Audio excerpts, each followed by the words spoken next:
Hey, hello guys, welcome back to my channel at Lukas Bagus. Di vlog gue kali ini, gue bakal ngeliput keseruan gue ngikutin eventnya G-Expo code apa gitu. Nanti gue bakal jelasin di my description box. Di thumbnailnya nanti kalian bisa cek guys, itu tentang apa.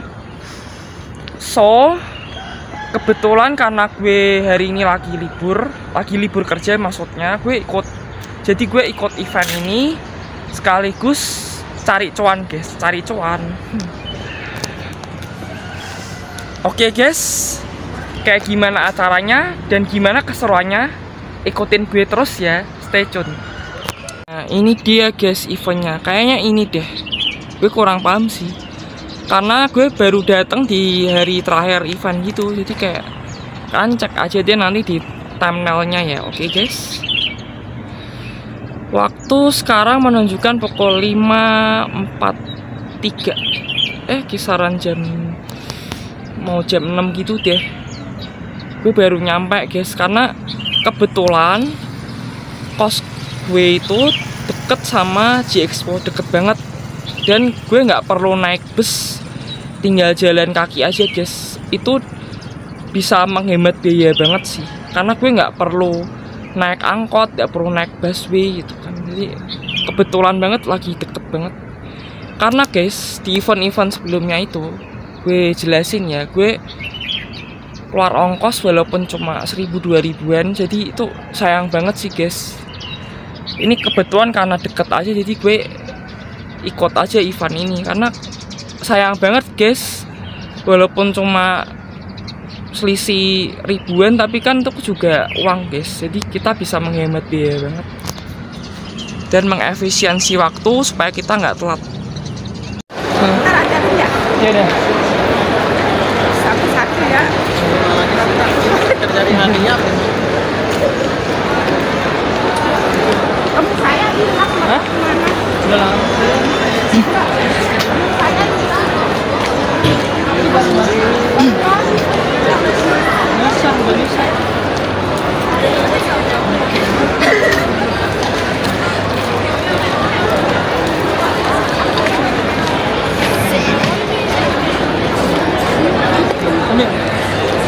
Citra mana? Cari makan gratis guys.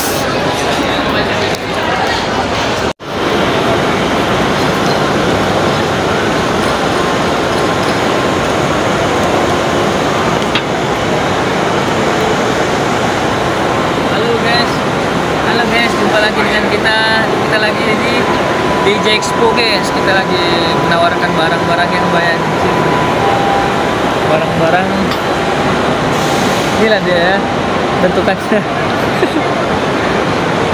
Nah, mesin-mesin print untuk kopi kanan kiri ada tuh. Kita mau ke sana guys ya. Kita lanjutin lagi guys, lanjut di sini, kita lanjut.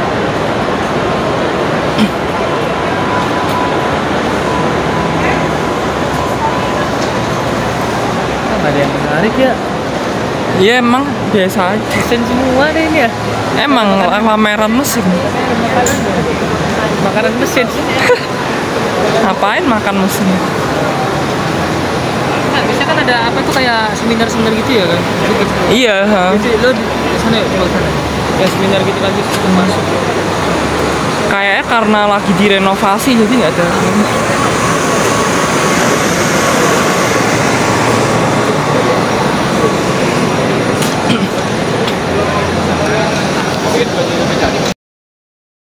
Cuma kita melakukan sesuatu tetapi kemudian tidak bisa melaporkan. Jadi saya mengalami banyak sekali kasus.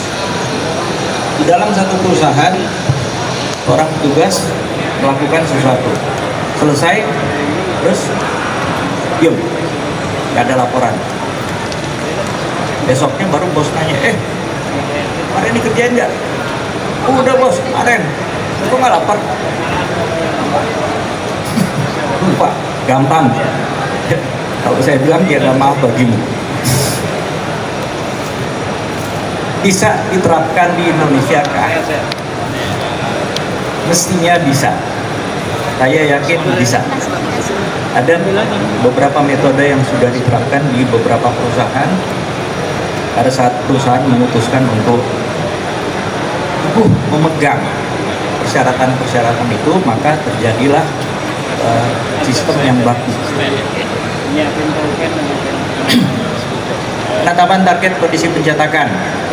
Ya, ini kaitannya dengan yang tadi lagi 10, 128, dan kemudian ada beberapa hal lain yang harus dijelaskan lebih rinci. Tapi mungkin kita nggak perlu berlama-lama juga di sini.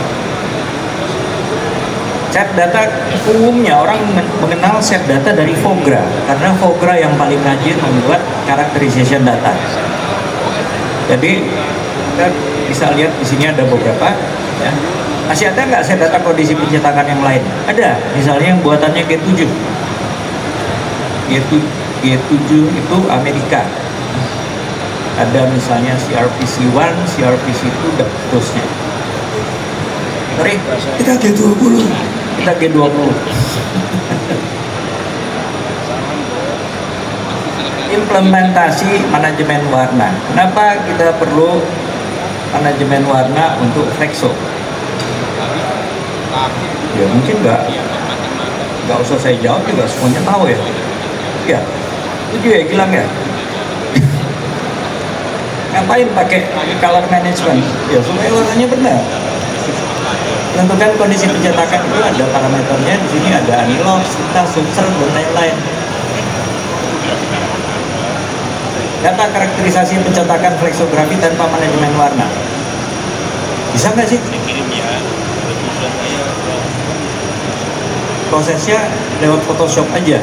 Kemudian ada kompensasi reproduksi di aplikasi RIP kartu buatan plat.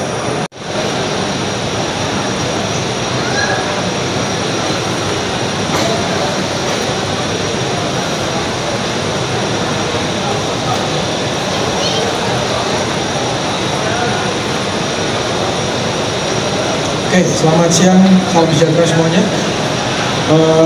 Perkenalkan, nama saya Heki. Nggak ada namanya kok. Bisa gitu.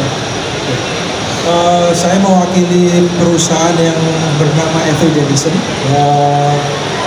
Mungkin ada beberapa yang tahu, ada beberapa yang enggak. Every Denison ini apa sebenarnya? Oke. Tak kenal maka tak sayang ya, jadi saya berikan sekelumit latar belakang. Every Denison itu adalah perusahaan yang bergerak di bidang material, terutama label material, atau dalam hal ini di pressure sensitive labels, atau di bahasa umumnya kita kenal sebagai stiker, label stiker. Oke.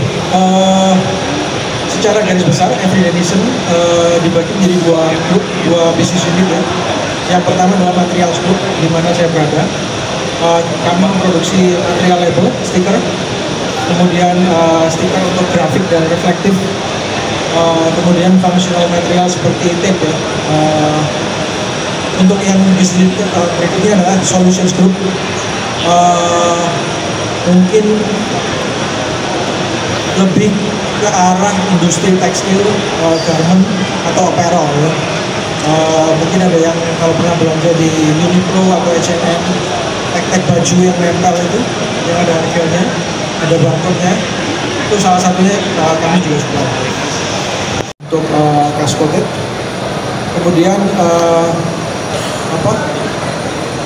mungkin juga banyak dipakai untuk home and personal care, jadi kosmetik ya, beberapa kosmetik atau mungkin bedak memakai ini. Kemudian food and beverage, saus ya, dan pharmaceutical, obat-obatan. Kemudian yang kedua, mesin coated atau chromo tadi ya, semi coat. Mereknya Every mungkin di pasaran ada yang tahu ya, mungkin pernah dengar Fason ya. Jadi Fason itu adalah merek pertama. Jadi Fason dagangnya Every Denison. Secara penampilan dia semi-gloss, kemudian harusnya tidak semahal high gloss ya, karena dia moderate stiffness-nya juga moderate. Kemudian secara printing quality-nya cukup oke, kompatibel dengan hampir semua teknologi. Kemudian secara varnishability kemampuan untuk varnish cukup bagus. Nah, kemudian uncoated paper atau simili paper. Ini kertas HVS biasa sebenarnya. Ada yang mirip itu, jadi wood free paper. Kemudian untuk impact printing, jadi printing yang dimana dia akan dibenturkan dengan bagian dari printernya. Kemudian low cost labeling, biasanya stiker harga ya, itu pakai ini. Nah, itu dia guys keseruan event kita kali ini. Gimana? Seru banget kan? Kalian jangan sampai kelewatan ya. Ikutin eventnya G-Expo. Oke? So, don't forget for like, comment, and subscribe, and share banyak-banyak ke teman kalian. And see you, sampai jumpa di vlog gue selanjutnya.